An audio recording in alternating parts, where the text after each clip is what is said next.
There's another parallel, though, in actually several times in the Odyssey, where Odysseus is being abused by the suitors and he keeps silent. And he keeps silent because he doesn't want to reveal his identity.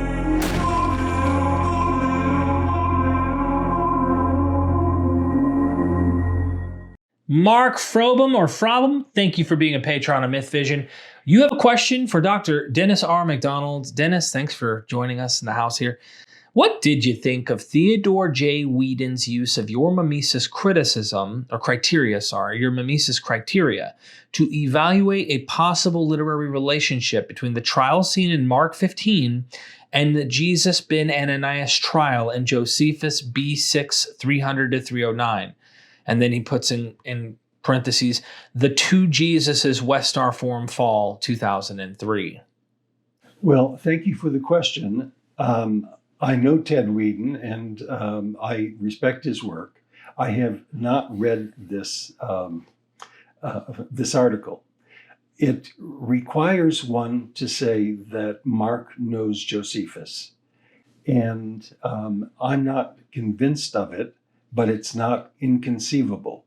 But it would mean that the dating of Mark has to be pressed further, probably toward the beginning of the 2nd century. And so I'd be cautious about that. What you're talking about apparently in Mark 15 is Jesus's Pilate trial.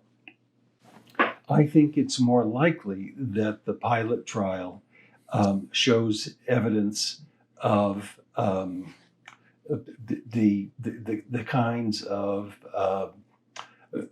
juridical stuff that you'd find even in Plato. But I'm not arguing that Mark knows Plato. So I'm pleased that the criteria get used. And I think the criteria are intended to be universally applicable to the kind of literature we're talking about. So I'm positive about that. I would just have to see how those criteria get applied to these parallels.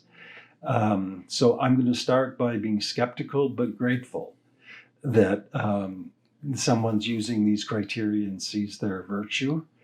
One of the things about the trial in chapter 15 is that it's so brief, and Jesus is really quiet during the whole thing.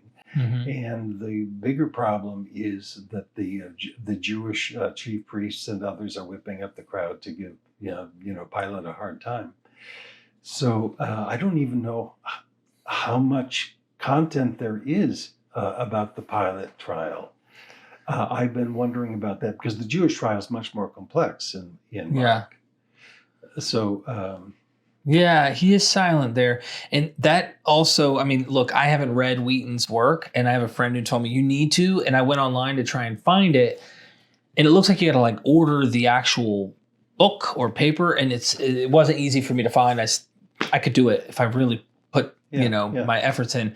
But I was just trying to get my hands on it without having to pay, if possible, to read this, because I'm paying everything arm and leg to even buy some of these books in order to do these interviews and stuff. But I have heard, and it may be by people who have read this, when Jesus ben Ananias is like, whoa, whoa, whoa, whoa, whoa, everybody, whoa this, woe to you, woe to you, woe to you, just like Jesus in the Gospels, there's a strange overlap with whoa, whoa, whoa, right? And then the Jesus ben Ananias and Josephus, while they're whipping him, they're literally disciplining the hell out of him. He remains silent the whole time. And nothing, he's just kind of going through it like a stoic, and same as Jesus, right? And so you kind of do see some interesting overlap. This doesn't mean, remember now, sometimes coincidences do happen to be very similar and doesn't mean genetic. You have to make a strong case. I'd be curious to read what Weeden does, especially if he's using your criteria, because if he is, it'd be awesome to find that, because you and I both agree there's a no doubt that Axe is using it, and it helps Q plus Papia's hypothesis actually to make sense of a lot of this stuff. There's another parallel, though, in actually several times in the Odyssey, where Odysseus is being abused by the suitors and he keeps silent. And he keeps silent because he doesn't want to reveal his identity. Right. Because if he did, he'd be too defensive. Mm. No, I'd like to see the article too if you get a chance. Yeah, if I get it. Look, great question. And of course, I love learning from you, Dennis. And I also appreciate where your knowledge ends and where you're confident, where you're not, where you're like, hey, I'm open to it though. And that's hard to do. The older we get, we calcify our ideas and, get stuck in our ways sometimes. You're willing to bend and mold and things. Sometimes. Sometimes, yeah. Self-confessedly, sometimes. Yeah. But yeah, thank you so much for the question and being a Patreon member of MythVision. Seriously, if you haven't already, please help us out. We could use your help, really, to keep doing what we're doing. Thanks a lot.